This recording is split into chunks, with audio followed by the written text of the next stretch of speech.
What's up, everybody? True Boxing here. Thank you for coming back to get hit with the truth. So today we are doing the what's next on the undisputed super middleweight champion of the world and the face of boxing, Canelo Alvarez, following his 12-round unanimous decision victory over Jaime Munguia to retain the undisputed super middleweight title.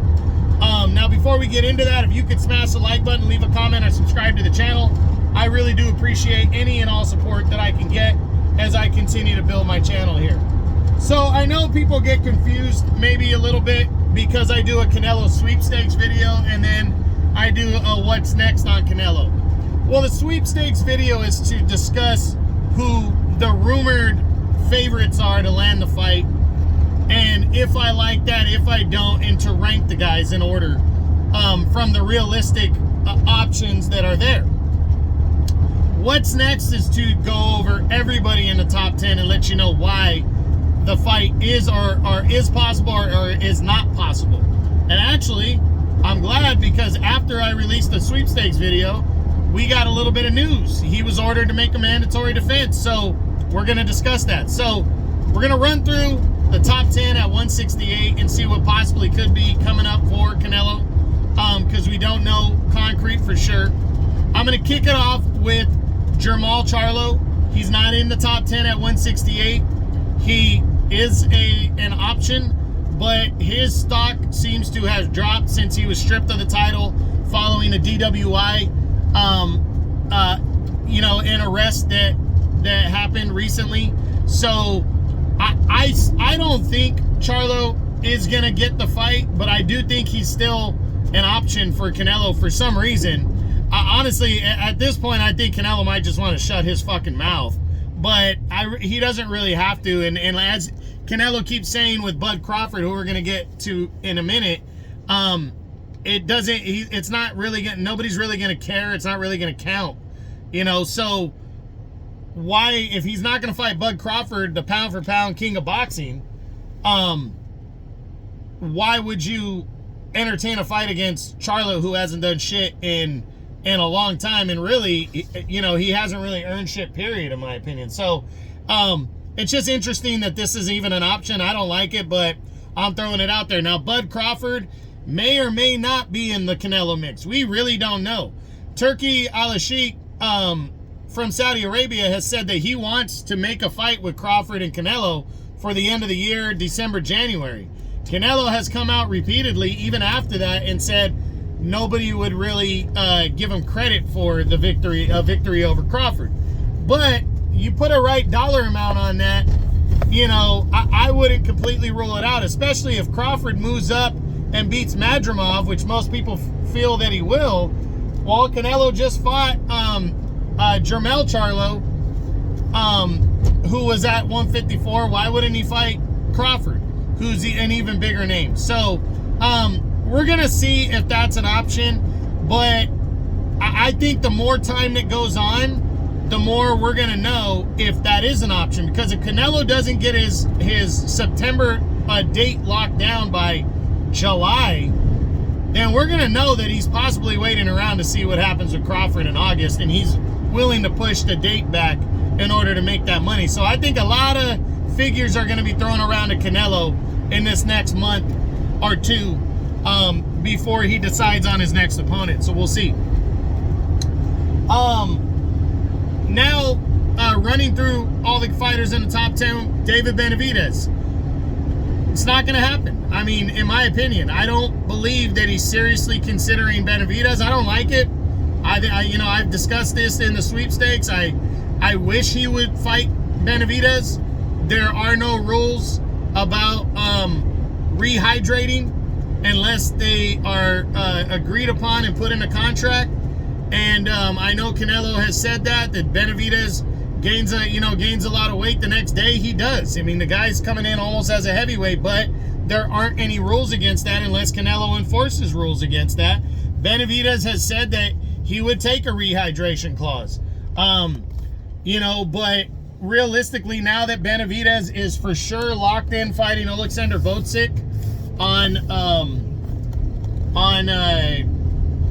June 15th, I really don't think he would have time to prepare because I think he's going to be in a tough enough fight to where it'd be tough to fight Canelo in September. But maybe Canelo is going to consider it. We don't know, but we know the number that Canelo has thrown out there, $150 to $200 million in order to fight David. That to me is telling me that he's not going to fight him. So, because that number is not going to be met by anybody outside of Turkey Al-Sheikh and Saudi Arabia, and they seem to be keen on making the Crawford fight first. So, sadly, I don't think David Benavidez is going to be next for Canelo. Next, a rematch with Caleb Plant. Not going to happen. There's no need for it. Plant hasn't done anything since the loss to Canelo outside of brutally knocking out Anthony Durrell to really earn this fight. Canelo beat him decisively, stopping him. No need for a rematch. A rematch with Jaime Munguia. Not going to happen either. He decisively beat Munguia, stopped him. I mean, got a convincing decision. No need for a rematch here. So that's not on the table. Sergey Derevyanchenko, former world title challenger, just doesn't bring really anything to the table for Canelo, realistically. He hasn't beaten anybody recently. He's not undefeated. He's kind of been there, done that, and been defeated by other fighters. So Canelo, I don't think, would take this fight realistically.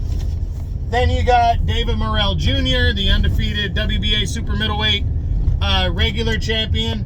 I'm not seeing this one either. David Morrell is making his light heavyweight debut in August, so there's absolutely no way Canelo would fight him in September, or likely at all. Morrell really hasn't done much either to this point. Demetrius Andrade, not seeing it. He didn't fight him when he was undefeated because Andrade really didn't do anything. And now that David Benavidez has defeated him, it's just not even in consideration. Christian Mabili, undefeated top contender, could potentially be an option, but he hasn't been ordered to fight him, and he's not a huge name. He is undefeated though, but I don't think that that it's being considered for Canelo. Then you got Edgar Berlanga, the former, he is in serious consideration for some reason right now. I don't like it, but he is in consideration, and he might get the nod for September. And to be honest, I think he might be the front runner. So we're gonna see. And then you got William Skull, the IBF's #1 ranked contender, and this guy has really come into the equation as the possible as a possible opponent here, because he has been ordered by the IBF. Canelo has been ordered by the IBF to fight William Skull, because William Skull is the undefeated #1 ranked contender right now. I don't know how he earned it. I don't think he really did earn it, but he is the #1 ranked contender, and the fight's been ordered. So going to be very interesting to see if Canelo takes this fight or vacates the IBF title, and then he's no longer undisputed if that happens. So that's going to be very interesting to see if that is what goes down. Then Diego Pacheco, I don't see him as an option. He's not a big enough name yet. Vladimir Shishkin, he's the second contender in the IBF. I don't see that one. Eric Bazinian, undefeated Canadian fighter. I don't think Canelo would consider him. Yoel Hernandez, Rohan Murdoch, and Bektamir Melikuziev, all fighters I don't think Canelo's considering. So, to be honest, I would have said Berlanga, like I said in the sweepstakes video. I would have predicted Berlanga get the shot at Canelo. But now that the IBF has come down and it ordered him to fight William Skull, it's going to be interesting to see if Canelo goes for that or not. The guy is undefeated, but he's definitely not a known name. At least Berlanga, we kind of know him, you know. Will Canelo go for it? I honestly don't think he's going to fight William Skull next. I think he's going to vacate. But that kind of sucks, you know, for him to hold on to his belt, because I know he's a very proud undisputed champion. But this is what happens, and there's going to be two crowds that will be pissed off about this. People are going to be pissed no matter what. If Canelo decides to fight William Skull, he's going to get a ton of shit for not fighting his WBC mandatory David Benavidez, and I get that. But if he vacates, there's going to be a ton of people pissed off that he's not undisputed champion anymore. So, you know, and Canelo is going to be one of them. So it's going to be interesting to see what he does next. You know, and to be honest, I really don't know. Because now that the IBF has thrown this monkey wrench into things, it's going to be interesting to see how Canelo responds to this. So, we'll see what happens, but that's it. That's what I got. That's my what's next on the undisputed super middleweight champion of the world, Canelo Alvarez, following his 12-round unanimous decision victory over Jaime Munguia. I hope you enjoyed the video. If you did, smash the like button, leave a comment, or subscribe to the channel. I appreciate any and all support. This is True Boxing. You've been hit with the truth.